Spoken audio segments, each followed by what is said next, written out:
Apakah benar di kitab Yesaya ada sebuah syair yang indah? Begini, Yerusalem baru saja dihancurkan Babilonia, sebuah kerajaan besar di utara. Dan semua orang Yahudi dikirim ke pembuangan. Tapi beberapa orang masih tinggal di Yerusalem dan bertanya-tanya apa yang sedang terjadi. Apakah Allah membiarkan kita? Iya ya, karena seharusnya Yerusalem itu kan menjadi tempat di mana Allah akan memerintah seluruh dunia untuk membawa kedamaian dan berkat bagi semua orang. Benar nggak? Benar, tapi Yesaya sendiri berkata bahwa kehancuran Yerusalem itu akibat ulah yang dibuat bangsa Israel sendiri. Karena mereka telah berpaling dari Allah. Mereka menjadi sangat jahat sehingga kota dan kuil mereka dihancurkan. Wah, tampaknya mereka memang benar-benar kehilangan semuanya ya. Iya, tapi syairnya nggak berhenti di situ saja. Suatu hari ada seorang penjaga tembok kota yang melihat seorang utusan berlari mendekat ke arah kota. Utusan itu berlari sangat kencang dan berteriak, "Kabar baik!" Dan Yesaya berkata, betapa indahnya kaki orang yang membawa kabar di atas gunung-gunung, yang memperdengarkan damai sejahtera, yang membawa kabar baik. Kaki-kaki yang indah. Iya, kaki-kaki yang indah, karena mereka membawa pesan yang indah. Lalu, apa pesannya? Bahwa meskipun Yerusalem telah hancur, Allah Israel masih memerintah sebagai raja. Dan ia sendiri suatu hari nanti akan datang di kota ini, mengambil kembali tahtanya dan membawa damai sejahtera. Dan si penjaga bersorak-sorai karena kabar baik itu, bahwa Allah mereka masih memerintah. Apakah itu benar? Benar banget.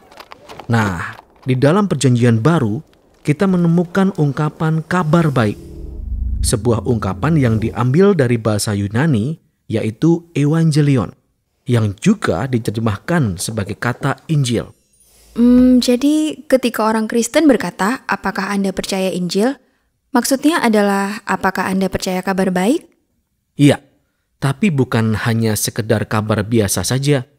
Dalam Alkitab, ungkapan ini dipakai untuk memberitakan sebuah era baru pemerintahan dari seorang raja yang dilantik melalui pengumuman dari si pembawa pesan atau utusan.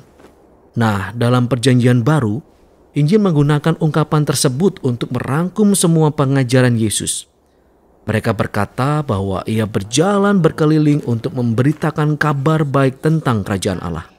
Oh, jadi maksudmu, Yesus melihat dirinya sendiri sebagai seorang utusan yang membawa kabar bahwa Allah memerintah sebagai raja. Ya, benar sekali. Tapi cara ia menjelaskannya sungguh mengejutkan semua orang.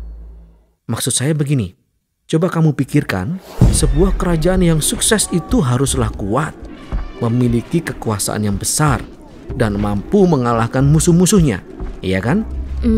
Namun, Yesus berkata bahwa orang yang terbesar dalam kerajaan Allah adalah yang terlemah, mereka yang dikasihi, dan yang melayani orang miskin. Dia berkata bahwa kamu hidup di bawah kuasa Allah ketika kamu meresponi kejahatan dengan mengasihi musuhmu, mengampuninya, dan mencari perdamaian. Jadi konsep kerajaan ini benar-benar terbalik. Dan Yesus juga berkata bahwa kerajaan Allah itu datang bersama dia. Iya. Salah satu contohnya, kisah ketika seorang perwira Roma datang dan memohon kepada Yesus untuk menyembuhkan hambanya. Nah, menariknya, perwira ini bahkan memanggil Yesus sebagai Tuhannya dan mengakui otoritas Yesus. Nah, Yesus memuji perwira ini karena iman yang tidak dimiliki oleh orang lain. Jadi Yesus tidak hanya memberitakan tentang kerajaan Allah, tapi juga menyatakan bahwa dia adalah raja. Wah, benar-benar menarik ya. Dan berita ini pun semakin tersebar luas bahwa pria Yahudi dari Galilea itu berbicara dan bertindak seperti dia adalah seorang raja Israel. Dia juga menunjuk 12 murid yang menggambarkan 12 suku Israel. Dia juga menyembuhkan banyak orang dan mengampuni dosa mereka.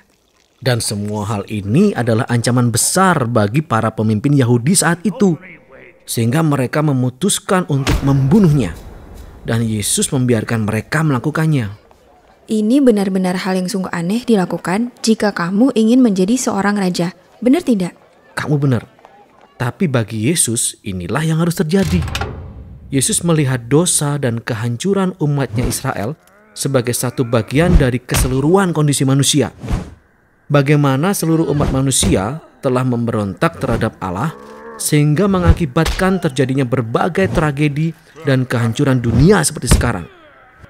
Jadi bagaimana cara Allah membawa pemerintahannya ke dalam dunia seperti ini?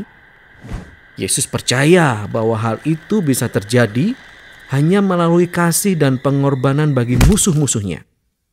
Itulah mengapa di dalam Injil, penyaliban Yesus digambarkan sebagai penobatannya sebagai raja orang Yahudi. Dan dia menerima sebuah mahkota. Dia juga menerima sebuah jubah. Dia juga ditinggikan di atas, tapi bukan di sebuah tahta, melainkan di atas kayu salib. Wah, betapa indahnya ya kaki yang membawa kabar baik.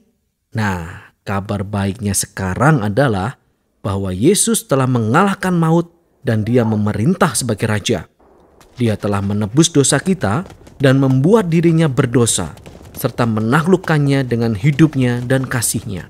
Dan dia mengirimkan pengikut-pengikutnya untuk tetap memberitakan kabar baik dari kerajaannya. Dan satu lagi, dia mengundang semua orang untuk hidup setia kepadanya, Sang Raja yang mengalahkan maut dengan kasihnya.